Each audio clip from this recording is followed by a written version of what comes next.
दोस्तों आज के हमारी इस वीडियो का टॉपिक है यूनिट के ऊपर कि आखिर यूनिट क्या होती है और यूनिट को कैसे निकाला जाता है। दोस्तों पहले आपको मैं सिंपल लैंग्वेज में बताऊं आखिर यूनिट क्या होती है। तो दोस्तों हमारे घर पे जो बिल आता है, जैसे आपके घर पे अगर इस तरीके का कोई बिल आ रहा है तो उस बिल पे हमारे जैसे चार्ज होता है ना। तो दोस्तों जैसे मान लीजिए कि अगर हमारे जैसे इस महीने का जो इलेक्ट्रिसिटी बिल आया वो 1000 रुपये का आया, ठीक है, 1000 रुपये का इलेक्ट्रिसिटी बिल आया। पर दोस्तों इसमें ध्यान रखिएगा कभी भी हमारे जो रुपए से आता है, जो हमारे जो रुपए हैं 1000 रुपये बिल आया, ये जो है दोस्तों हमारी यूनिट पे डिपेंड करता है कि आखिर हमारी यूनिट कितनी खर्च हुई। और जो यूनिट होती है ना वो यूनिट मतलब KWH, ये यूनिट और KWH दोनों सेम ही चीज़ है।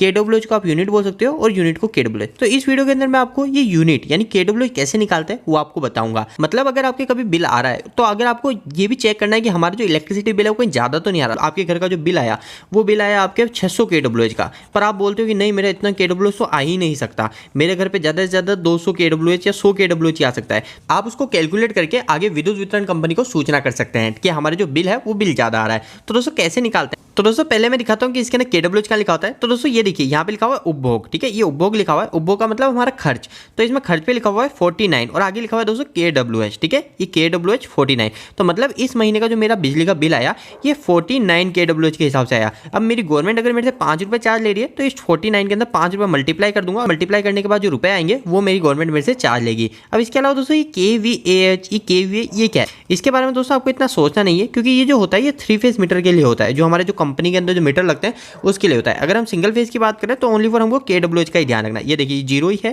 क्योंकि हमारे घर पे जो मीटर लग रहा है वो 240 वोल्टेज का सिंगल फेज का लग रहा है, सप्लाई वोल्टेज 230 वोल्टेज, ठीक है। अब दोस्तों बात कर लेते हैं कि आखिर मैं इसको कैसे निकालूंगा 49 KWH को। तो दोस्तों जो भी बिल होता है इस बिल के पीछे ही हमको कुछ सूचना दी जाती है। अब दोस्तों जैसे ये बिल है, इस बिल के पीछे ही आपको दिख रहा है कि यहाँ पे लिखा हुआ है जो हमारे घर की जो ट्यूबलाइट होती है वो औसत जो होती है 40 वाट की होती है, बल्ब जो होते हैं 60 वाट के होते हैं, पंखे जो होते हैं 60 वाट के होते हैं, रेफ्रिजरेटर जो 165 लीटर का होता है वो लगभग 225 वाट का होता है, प्रेस जो होती है 1500 वाट की, कूलर यानी ऐसे लिखा हुआ है, टीवी 80 वाट, यानी ये चीज़ें हमको बता रखी है, ठीक है। ये एवरेज है, ठीक है, बिल्कुल फिक्स नहीं बोल सकते। फिर भी अगर बिल्कुल आपको एक्यूरेट निकालना है तो आप आपकी जो एप्लीकेशन है, जिससे अगर आप किसी टीवी का निकाल लेता है तो आप उस टीवी की बॉडी पे जाएंगे और वहाँ पे आप देखेंगे कि उस पर कितना वाट लिखा हुआ है, हमारी जो टीवी है वो कितने वाट की है। तो दोस्तों अभी मैं आपको ये सब कैलकुलेट करना भी सिखा दूंगा। इसके अलावा दोस्तों यहाँ पे इन्होंने लिख रखा है कि इसमें कितना ये चार्ज लेते हैं, यानी एक यूनिट का ही चार्ज क्या लेते हैं। तो अभी इस पे बात नहीं कर रहे हैं, अभी हम KWH पे बात करें। तो दोस्तों इस वीडियो के बीच में एक आपके लिए बहुत महत्वपूर्ण सूचना दे रहा हूँ कि अगर आप इलेक्ट्रिकल और मैकेनिकल का अच्छा नॉलेज और बढ़ाना चाहते हैं, जो आर्टिकल पढ़ के करना चाहते हैं, तो आप हमारी वेबसाइट www.engineeringdost.com पे जा सकते हैं।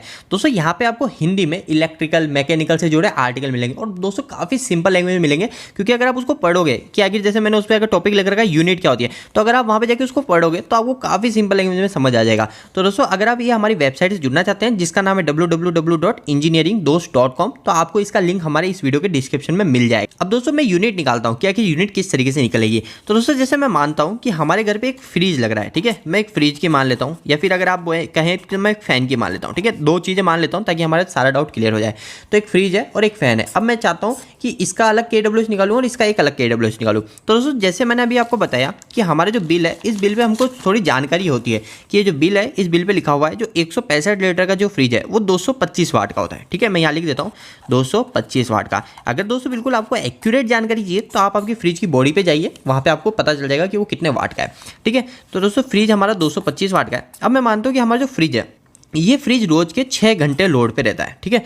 ये फ्रिज जो होता है ना दोस्तों ये थोड़े समय लोड पे रहता है। आपको पता है कि थोड़ी देर फ्रिज आवाज़ करता है, कंप्रेसर स्टार्ट होता है, फिर थोड़े समय बंद हो जाता है। तो ये फ्रिज थोड़ी देर लोड पे रहता है, थोड़ी देर वापस अनलोड पे हो जाता है। तो दोस्तों जैसे अगर फ्रिज है 225 वाट का, अगर मैं मानता हूँ कि 24 घंटे में से सिर्फ 6 घंटे लोड पे रहता है, वैसे इतने घंटे भी नहीं रहता है, 6 घंटे मान के चलते हैं, तो 225 वाट इंटू 6 कर लूँगा, ठीक है, 225 इंटू 6 कर लेता हूँ।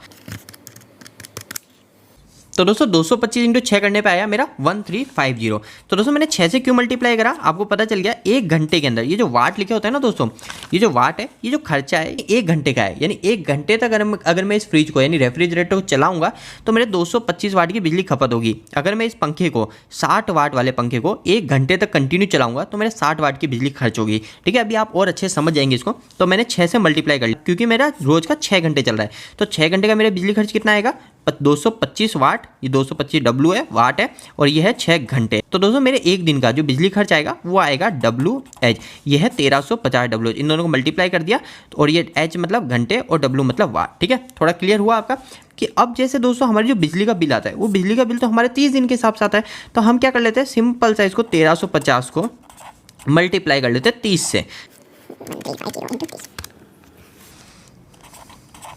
तो दोस्तों इसको मल्टीप्लाई करने पे आया हमारा 40,500। अब दोस्तों ये जो 40,500 है ये हमारा KWH नहीं, इस चीज़ का ध्यान रखिएगा, ये हमारा KWH नहीं, क्योंकि अभी तक हम बात कर रहे थे ओनली फॉर WH की। ये हमारा था, ये था W, ये था वाट लिखा हुआ है, यहाँ पे वाट है, वाट और किलो वाट। जो KWH होता है ना दोस्तों, देखो ये KWH है, इसका मतलब है किलो, W का मतलब वाट और H का मतलब होता है हावर्स। तो यहाँ पे जो लिखा हुआ है ये ओनली फॉर वाट लिखा हुआ है, तो ये जो किलो है इस किलो में कन्वर्ट करेंगे, क्योंकि हमारा जो बिजली का बिल आता है वो आता है हमारा KWH पे। तो दोस्तों जो भी हमारे ऐसे वाट में, अगर हमने 30 से मल्टीप्लाई कर लिया, 30 दिन से मल्टीप्लाई कर लिया, जो हमारी जो वैल्यू आई, अब इसको मेरे को 1000 से भाग लगाना है, 1000 से भाग लगा दूंगा। तो 1000 से भाग लगाने के बाद दोस्तों जो मेरा आंसर आएगा वो आएगा मेरा 40.5 KW है। तो दोस्तों इसका मतलब ये है मेरा 225 वाट का फ्रिज रोज के 6 घंटे चल रहा है, जैसे इसमें भी लिखा हुआ है घंटा प्रतिदिन 6 घंटे लिखा हुआ है। तो इसमें क्या लिख रखा है इन्होंने, यूनिट प्रतिमाह कितनी आएगी दोस्तों, 40 यूनिट आएगी, और हमने कैलकुलेट करी तो कितनी यूनिट आई, 40.5 KW। ठीक है, तो दोस्तों अब क्या होता है आगे, अब आगे दोस्तों इसके हिसाब से हमसे चार्ज ले लिया जाता है। इसमें लिखा हुआ रहता है अगर आपके डोमेस्टिक, ये घरेलू मतलब डोमेस्टिक, ठीक है, तो अगर आपका घरेलू बिल है, अगर आपकी 50 यूनिट प्रतिमाह से कम आया, यानी जैसे आपका जो बिल आया वो बिल आ गया आपको 47 KW। ठीक है, आपके जो महीने का बिजली का बिल है वो 47 KW है, तो आपसे जो यूनिट का चार्ज लेंगे ना वो लेंगे 3 रुपये 85 पैसे, 3 रुपये 85 पैसे। इसके अलावा अगर 51 से 150 रुपये प्रतिमाह आया तो ये लेंगे दोस्तों 6 रुपये 10 पैसे। पर दोस्तों एक चीज़ ध्यान रखिएगा, ये औसत होता है, यानी जो अगर हमसे ये जो है ना, ये जो दर होती है ये दर औसत के हिसाब से होती है। ये औसत क्या होता है मैं वो भी आपको दिखाने की कोशिश करता हूँ। तो दोस्तों देखो ये बिल है, इस बिल पे ये लिखा हुआ है औसत मासिक उपभोग, औसत मासिक उपभोग 62 है। तो औसत मासिक उपभोग 62 है, जबकि मेरे इस महीने का जो बिल आया था वो आया था 49। ठीक है, तो दोस्तों अभी अगर मेरा 49 अगर औसत होता, यानी मेरा औसत खर्च अगर 49 होता, तो दोस्तों मेरे जो 1 यूनिट के जो चार्ज लगते हैं वो 3.85 मतलब 4 रुपये से भी कम लगते हैं। पर दोस्तों अभी मेरा औसत तो 60 के ऊपर है, 60 के ऊपर है, तो मेरे जो चार्ज लगेंगे वो लगेंगे 6 रुपये 10 पैसे 1 यूनिट का। तो दोस्तों ऐसे लगता है, तो 6 रुपये 10 पैसे 1 यूनिट का लगेगा, तो 40.5 इंटू 6 रुपये 10 पैसे ऐसे मल्टीप्लाई हो जाता है और हमारा बिजली का खर्च आ जाता है। तो दोस्तों एक बार फैन का भी निकाल लेते हैं काफ़ी सिंपल तरीके से। तो जैसे फैन है, तो इस फैन पे लिखा हुआ दोस्तों 60 वाट का पंखा है। ठीक है, अधिकतर पंखे 60-55 वाट के ही आते हैं, तो मैं 60 वाट का फैन मानता हूँ, और मैं मानता हूँ ये भी हमारा 6 घंटे रोज का चलता है। ठीक है, 6 घंटे रोज का चल रहा है, तो 36, तो ये हो गया 360 वाट। एक दिन के जो वाट आएंगे वो खर्च होंगे ये 360 वाट, और हमारा जो फ्रिज एक दिन में जो कंजप्शन कर रहा था वो था 1350 वाट, तो 360 वाट हो गया। अब इसको भी मल्टीप्लाई करूंगा मैं 30 दिन से, क्योंकि ये तो एक दिन का है, तो 360 इंटू 30 कर लूंगा, तो 360 इंटू 30 करने पर आंसर आएगा मेरा,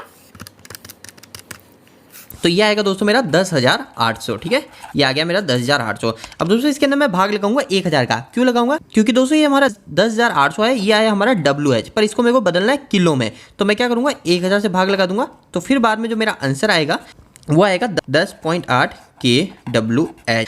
तो दोस्तों मेरा जो एक पंखा है, अगर वो एक पंखा रोज के 6 घंटे चलता है 60 वाट का, तो मेरा जो बिजली का खर्च आएगा 10.8 KWH मतलब 10.8 यूनिट। अब दोस्तों मेरे घर में ऐसे पंखे अगर 3 लग रहे हैं, यानी जो पंखे मेरे पास एक नहीं है, ऐसे 3 पंखे हैं जो रोज के 6 घंटे चलते हैं, तो मैं क्या करूंगा दोस्तों इसको 3 से मल्टीप्लाई कर लूंगा, तो इसको 3 से मल्टीप्लाई करने पर मेरा आ जाएगा तो मेरा 32.4। ये कब का है दोस्तों, अगर मेरे घर पे 3 पंखे हैं और तीनों पंखे मेरे रोज के 6 घंटे चलते हैं और वो तीनों ही 60 वाट के हैं। अब दोस्तों अगर मेरे घर पे इसी घर में फ्रिज भी लग रहा है, तो मैं अगर चाहता हूँ कि उस फ्रिज को प्लस कर लूँ, तो इस 32.4 के अंदर इस फ्रिज को भी प्लस कर लूँगा। जो फ्रिज की यूनिट आई थी 40.5, तो मैं यहाँ पे 40.5 को भी प्लस कर लूँगा, तो मेरा ये जो आंसर आ जाएगा वो आ जाएगा दोस्तों मेरा 72.9 KWH।